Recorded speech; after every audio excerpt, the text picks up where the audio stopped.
헌팅 당하는 여성의 속마음은 뭘까요? 클럽에 가는, 뭐 헌팅 술집에 가는. 헌팅 술집이라고 하나요? 좀 모르겠네요. 자, 이렇게 모른다고 하는 사람들 맞아, 속마음 뭘까요? 맞네. 자, 남녀의 속마음 한번 알아보도록 하겠습니다. 안녕하십니까? 생각하는 즐거움 G채널 LBC에서 보내드리는 유일한 예능방송 강남프로의 연애운수. 오늘은 남녀의 속마음에 대해서 얘기를 해볼 텐데요.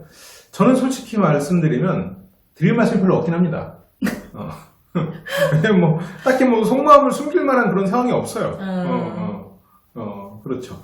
그러면 제가 이제 몇 가지 안건을 가지고 얘기를 좀 해보려고 해요. 헌팅 당하는 거, 그리고 뭐 클럽 가는 거, 그리고 아까 이제 헌팅 술집이라고 했는데 이걸 뭐라고 하나요? 아니, 몰라서 물어보는 거야, 몰라서 진짜로. 감성포차라고 하죠. 감성포차. 아름답네요. 이름부터가 굉장히 뷰티풀해. 저도 듣기만 한 거야.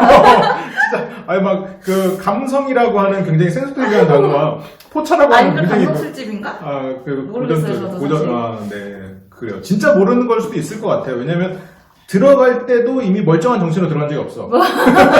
나올 때는 그 항상 기억을. 막차에 가야죠. 그렇죠. 그러니까, 나올 때는 이제 깨끗이 씻고 나오니까, 이제 기억을.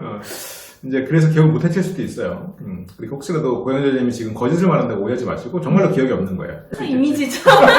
자, 그러면 한번 시작을 해보세요. 자, 헌팅을 얘기를 하면 실은 이제 제 인생에서 헌팅을 한 경험은 이제 거의 없고 제 수업을 들었던 친구, 그래서 뭐 저한테 뭐 말하기나 아니면 이런 서세나 이런 거를 교육을 받았던 친구가 그 방법을 헌팅에 이용해서 성공률이 높아서 저한테 고마워한 적이 있었어요. 근데 내가 한 커뮤니케이션 이런 방법을 자기 혼자 헌팅으로 이용해가지고 성공을 한 거예요. 똑하네요, 그래서 그렇죠. 그래서 사람들한테 임 교수님이 헌팅을 가르쳐줘서 했다 이렇게 되니까 정작 본인은 사람들이 갑자기 나한테 그럼 저도 가르쳐주세요라고 하는 사람들과 교수님 그런 걸 가르쳤어요? 약간 이런 느낌이 막 되니까 없는 건 없네요. 나는 없는 게 없지. 나는 굉장히 억울한 그런 상황이 좀 발생을 했었었죠. 어쨌건 그런데 그 친구가 처음에는 그런 얘기를 하더라고요. 헌팅을 할 때 그 사람이 기분 나쁠까봐 걱정을 했다. 그래서 헌팅 당하는 사람들의 마음이 뭐였을까 처음에 이제 그게 궁금했다. 물론 나중에는 이제 다른 좀 자기도 이제 알고 좀 그 사람들의 속마음을 알게 됐지만 처음에 이제 가장 그게 두려웠다, 걱정이었다고 하더라고요. 여성분들은 어때요? 헌팅을 당하는? 상대방이 마음에 들든 안 들든 당했다는 것 자체가 기분 좋지 않을까요? 보통 제 주변에서는 물론 그렇게 말하는 경우도 있었어요. 번호 따였는데 뭐 이런 사람이 뭐 나한테 번호 따? 이렇게 하더라도 이렇게 말을 하더라도 기분 좋아 보이는 게 보이는 친구들이 많았죠. 예전에 저희한테 이렇게 좀 같이 와서 뭐 상담을 하고 이러신 분들 중에 헌팅을 너무 당해서 내가 너무 만만해 보이는 게 아닌가, 혹은 뭐 이것 때문에 좀 기분이 나쁘다. 그래서 사람들이 뭐 말만 걸려가면 막 차갑게 대한다. 그런 분들이 있었거든요. 네. 그런 분들도 그러면 좋아할까요? 은연중에 좋아하지 않을까요? 이거를 약간 종합해 보면 처음에는 약간 무섭기도 하면서 내가 이렇게 매력 있는 사람인가 깨닫는 시기를 지나서 그래 역시 나는 인기가 있어, 이게 나를 좋아하는 사람이 많아는 매력이 있어. 그리고 더 나아가서는 이게 너무 귀찮고 일상에 방해된다. 너무 이렇게 내가 좋아하지 않는 사람들이 나한테 다가오는구나. 저 사람도 진실이 아닐 텐데. 그러니까 이게 진실이 아닐까 봐 저 사람을 쳐내는 심리에는 저 사람이 진실이라면 다가와주면 좋은 거잖아요. 근데 다가오는 사람이 진실이 아닐까 봐 그러면 이거는 뭐 헌팅을 당하는 것 자체가 싫고 좋고랑은 다른 거지. 그렇죠. 그렇게 생각하면 헌팅을 당하는 것 자체는 어느 순간 멈추면 서운할 수 있는 일이 되는. 자주 받는다면. 자주 받는다면. 그렇죠. 고양이님은 어때요? 바야흐로 해서 너무 오래됐어요, 헌팅 당한 지. 그래요? 네. 밖에 잘 안 나가시는 것도 아닌데 왜였을까요? 요새 안 나가요. 그래요? 거의 밖에 계시는 걸로 알았는데 그렇지 않군요.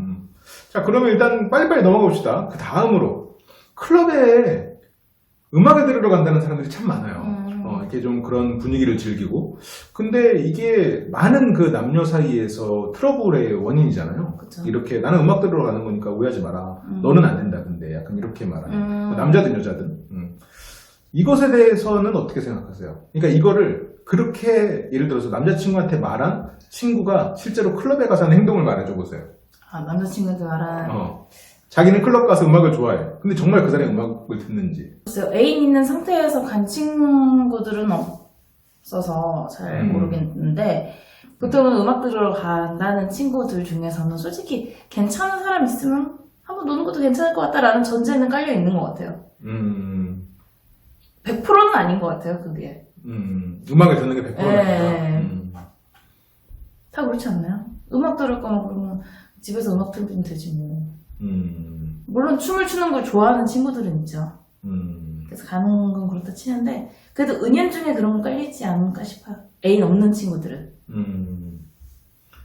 그러니까 그게 아예 없을 수는 없다고 생각이 드는 게, 그 예를 들어서 뭐 나이트를 가면 당연히 부킹이 일어나는 걸 당연하다고 생각을 하잖아요. 왜냐면 그 안에서의 암묵적인 룰이니까.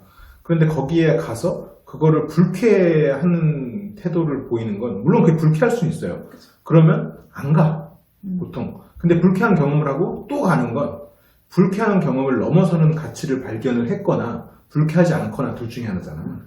그러면 여기서는 그게 불쾌하다 할지언정 그러니까 그게 불쾌하다고 생각하면 그 부킹을 뺀 그런 분위기나 조명은 얼마든지 즐길 수 있는 것들이 있어요. 예를 들어서 뭐 어디 그런 공연장에 간다거나 이제 그런 걸로 대체할 수 있음에도 불구하고 거기 갔다는 건 실은 불쾌하지 않을 가능성이 큰 거죠. 그러면 그게 불쾌하지 않은데 불쾌한 티를 냈다는 건 그게 불쾌하지 않은 그러니까 그걸 불쾌하지 않게 여기는 자신이 싫은 거예요. 근데 자신은 그걸 불쾌하게 여기지 않는 거지. 그러니까 내가 원하는 나와 내가 차이가 있고, 그리고 그거를 그런 식으로 이제 표현을 하는 거예요. 말이 너무 어려질까봐 지금 슬쩍 멈췄어요.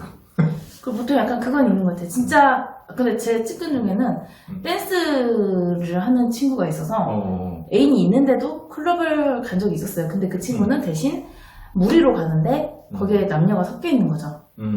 여자들끼리 가는 거 아니면 남자들끼리 가는 거랑 남녀 섞여서 가는 거랑은 아무래도 남녀 섞여서 가는 게 합석이 될 확률이 거의 없잖아요. 그렇죠. 아니면 회식으로 간다던가.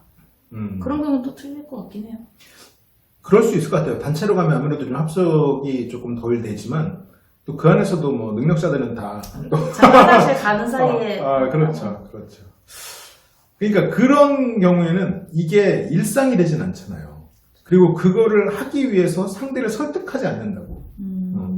근데 상대를 설득해서 난 이게 굳이 좋아라고 해서 그 시간을 보내는 건 그 상황의 모든 것이 자기의 가치와 어느 정도 맞기 때문에 일어나는 일일 가능성이 있지 않겠나라고 하는 거죠. 그러니까 거기에서 구차한 설명이 들어와야 되는 순간 실은 그것은 약간 진실에서 거리가 점점점 멀어지게 될 가능성이 있다고, 오컴이라는 수도승이 과거에 말해서 그게 오컴의 면도날이라고 이론이 있어요. 그러면 마지막으로 아까 감성 포착. 이거는 솔직히 왜 갔는지 모르겠어요. 애인이 있는 경우는 특히. 저는 이제 감성 포착의 시스템을 잘 모르거든요. 왜냐면 저는 이제 들어가고 싶어도 못 들어가니까. 이렇게 나중에 웃어요. 약간 기분 나쁘고. 웃을 거면 바로 웃는다. 그렇게 한 박자 쉬고 굳이 참다가 그걸 코로 웃는 건 뭐예요? 나 돼지인 줄 알았네. 뭐라고요? 아니, 돼지처럼 크게 하니까. 어떤 시스템인 거예요? 여러 가지가 있다던데. 네. 보통 그냥 술 먹고 있는데 뭐 와서 합석을 하는 경우가 있고, 아니면 그 직원들한테 얘기를 해서 저쪽 테이블. 그러면은 직원들이 딱 온대요. 와서 합석하시겠습니까? 오케이 콜 하면은 이쪽이 여기 계산해 주는 데도 있고. 저쪽 테이블에 여기 닭발 한 접시 보내세요. 이러면 닭발 이렇게 해서 보내고 막 그러는군요. 네. 아니면 그런 것도 있대요. 아예 룸식으로 돼 있어서 타블렛인가? 네. 그걸로 각자의 방을 이렇게 써놓는 거예요. 사진 올릴 사람 사진 올리고 뭐 해놓고 그걸로 채팅식을 올라오는 거죠. 그렇게 해서 합석하는 경우도 있고. 괜히 4차 산업혁명 시대가 아니에요. 그렇죠. 그런 경우가 있더라고요. 그러니까 자기 방을 보여주고 싶으면 보여주고 아니고 네. 싶으면 아닌 거죠. 그래서 채팅하면서 한번 와보세요. 마음에 들면 이제 합석하는 거.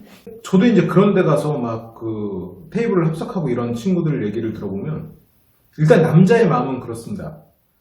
누구든 걸리면 된다. 그건 당연하죠. 누구든 걸리면 된다. 고르거나 아니면 선택할 생각하지 말아요. 그냥 누구든 최선을 다해서 누구든 걸리면 된다라는 생각으로 해라거든요. 이걸 근데 여성분들도 알고 있죠. 그쵸. 왜냐면 멘트가 다 똑같다고 하더라고요. 그래요? 아까부터 지켜봤는데 정말 제 이상형인데 저 이런 거 처음인데 멘트가 그 멘트 똑같더래요. 근데 또 저기 가서 아까부터 지켜봤는데 그렇군요. 어이가 없다고. 그럼 양심 있으면 아까부터 지켜봤는데 제 인생 1.2번쯤 되는데 약간 방금 완전히 한 번은 아니었거든요 이러면서 그러면 여성분들은 그렇게 왔을 때 어쨌건 누군가는 합석이 되잖아요. 그쵸. 그때 선택의 기준은 뭐예요? 약간 두 가지로 나뉠 것 같아요. 만약에 처음에 정말 마음에 드는 사람이 없거나 외모적으로 처음 외모적으로 많이 보겠죠. 그렇겠죠. 네. 근데 그런 게 없다면 솔직히 후반부 이런 술집도 피크 시간이 있잖아요. 네. 피크 시간이 끝나갈 때쯤이면 얘네라도 그나마 얘네가 제일 나을 것 같아. 그건 진짜 없을 것 같아. 하면 그때는 또 이제 재밌는 쪽 순위 이렇게 그럼 되고. 외모에 자신이 없으면 이제 후반 시간대를 노려서 그쵸. 재밌게 해줘야 되고 그쵸, 외모에 그쵸. 자신 있으면 빨리 가서 그쵸, 그냥 빨리 가는 게 좋아요. 근데 보통 헌팅 술집 같은 데 가면은 이쁘고 잘생긴 사람들은 이미 싹 빠지는 거죠, 초장에. 그렇지 그렇군요. 않겠어요? 이거 완전 생태계네요. 뭐 잘생긴 사람이랑 한 방에 들어가면 거기서 끝나겠죠. 그렇군요. 그럼 어차피 여성분들도 알고 있는 거네요. 이 사람도 누구든 괜찮다라는 생각으로. 그렇죠. 왜냐면 그런 술집 자체가 목적의식을 갖고 온 거잖아요. 무슨 목적이요? 여기서 누군가 놀겠다. 이성과 놀겠다라는 목적으로 나오기 때문에 다 그렇게 생각을 하죠. 그러면 어차피 서로가 알고 있는 게임인 거네. 그렇죠. 그러면 어떻게 보면 차라리 그걸 아예 그냥 대놓고 말하는 것도 좋을 수도 있겠네요. 근데 또 이게 웃긴 게 너무 능숙해 보이는 사람은 더 이렇게 멀리하는 거 있죠. 진짜 얼마 안 하고 그 오는 사람들의 특징 중에 또 하나도 그거예요. 제가 이런데 잘 안 와봐서 오늘이 여기 처음이라서 원래는 술만 먹다가 우리끼리 술 먹는데 이런 데가 있다고 해서 궁금해서 왔다. 이렇게 말하는 사람도 많대요. 진짜인 경우도 있겠죠. 진짜. 그렇죠. 진짜인 경우도 있겠죠. 근데 확률상으로 많지는 않을 것 같긴 해요. 그러니까 한 번 간 사람은 또 갈 테니까. 그렇죠. 그러면 어쨌건 여자분들도 알지만 속아주는 거고 거기서 사귀게 되었을 때 이 사람의 사생활을 걱정할 수 있게 되는 상황이 그렇죠. 벌어지긴 하겠네요. 그렇죠. 그래서 오래 못 가는 이유 중에 하나겠죠. 그렇죠. 이제 그렇게. 그래서 그러니까 제 친구 중에도 나이트에서 만나 결혼하는 사람이 있어요. 제가 사회봐준 사람인데 그런 경우도 있어요. 그리고 심지어 그때 제가 같은 연구실에 있던 친구들이거든요. 근데 한 분은 내 선배고 한 분은 내 후배였는데 둘 다 나이트에서 만났어요. 물론 거긴 이제 서울은 아니었고 저 이제 포항에 있을 때 그런 걸 생각해보면 분명히 존재하거든요. 그렇죠. 있긴 하겠죠. 그런데 그보다 훨씬 많은 수가 사귀다가 깨지거나 그렇죠. 아니면 그날로서 인연이 끝나거나 그리고 어차피 그날로 인연이 끝날 걸 알고 있는 그리고 사귀면서 나이트에 갔다가 뭔가 일이 벌어져서 그걸 어떻게 수습하느냐 이런 사람도 많이 봤고 그런 걸 생각해보면 이게 결국 모르진 않는다는 거지. 그 사람의 속마음이 가지고 있는 상식을 그 사람의 머리가 인정해주지 않아서 아니라고 믿고 싶어서 그걸 상대한테 주장하고 있는 경우가 꽤 많아요. 그런데 그런 경우에는 자기 속마음을 들키면 안 되기 때문에 그게 그러니까 들키면 안 되는 대상이 나 자신인 거야. 나의 속마음을 나한테 들키면 안 돼서 이성이 강하게 그것을 억누르고 그것을 강하게 반발하는 경우가 있거든요. 이제 그런 것이 이제 상대한테도 발현되면서 자기의 의지를 막 강하게 그래서 사소한 거에 너무 강하게 막 반발하는 건 그거에 관련된 상처나 아니면 실은 그것을 인정할 수밖에 없는 속마음이 있는 경우가 종종 존재하더라고요. 호기심에서 한번 가볼게. 이러면 근데 안 돼요. 근데 평소에 신뢰가 쌓였으면 나는 가라고 할 수 있을 것 같아요. 안 되죠. 그래요? 간다고 말하는 것 자체가 상대방을 너무 기만하는 거 아니에요? 전 그렇게 생각하는데. 하긴 그런 일들이 이제 벌어지는 게 너무 당연하니까. 근데 가서 한번 뭐 된통 당해보라고 보낼 수도 있지 않을까요? 그렇긴 하겠죠. 근데 그거는 실은 제가 말은 안 돼요. 제 말. 왜냐면 어차피 일어날 일이기 때문에 만약 상대가 정말로 호기심에서 가보고 싶다 그러면 언제든 전화해라. 내가 뭐 근처에서 놀다가 뭐 데려가겠다. 이런 정도로 해서 한번 경험해보게 하는 정도로 그러면 하는 건 괜찮을 수도 있겠네. 이게 왜냐 그러면 내가 이 얘기가 좀 조심스러운 게 나는 이미 너무 나이가 들어버린 거지. 이런 거에 관련해서는. 그래서 뭐 나라면 어떻게 하겠다 이런 게 의미가 없을 것 같기도 하는 생각이 좀 지금 드는 거예요. 근데 어차피 그거를 막는다 한데 이미 입 밖으로 꺼낸 사람은 가고 싶으니까 꺼낸 거잖아요. 그렇죠. 못 가게 하면 또 거짓말해서 가겠네요. 또 그러네요. 그렇게 하면 그냥 편하게 가게 하는 것도. 자, 그럼 마지막으로 인사드리면서 마무리를 지어볼게요. 우리 모두가 연애 고수가 되는 그날까지 화이팅! 오늘 주제가 연애 고수가 돼버리면 어떡하죠? 안 돼요. 오늘 주제가 연애 고수가 되면 기만의 시작이 될 수도 있겠네요. 안 돼. 네, 그렇습니다. 저희는 그럼 다음 시간에 더 좋은 주제로 돌아올게요. LBC에서는 강남구 연예연수 이외에는 교육과 강의, 그리고 정보, 지식 콘텐츠에 열심히 매진을 하고 있습니다. 다른 콘텐츠도 많이 관심 가져주세요. 네, 그럼 감사합니다.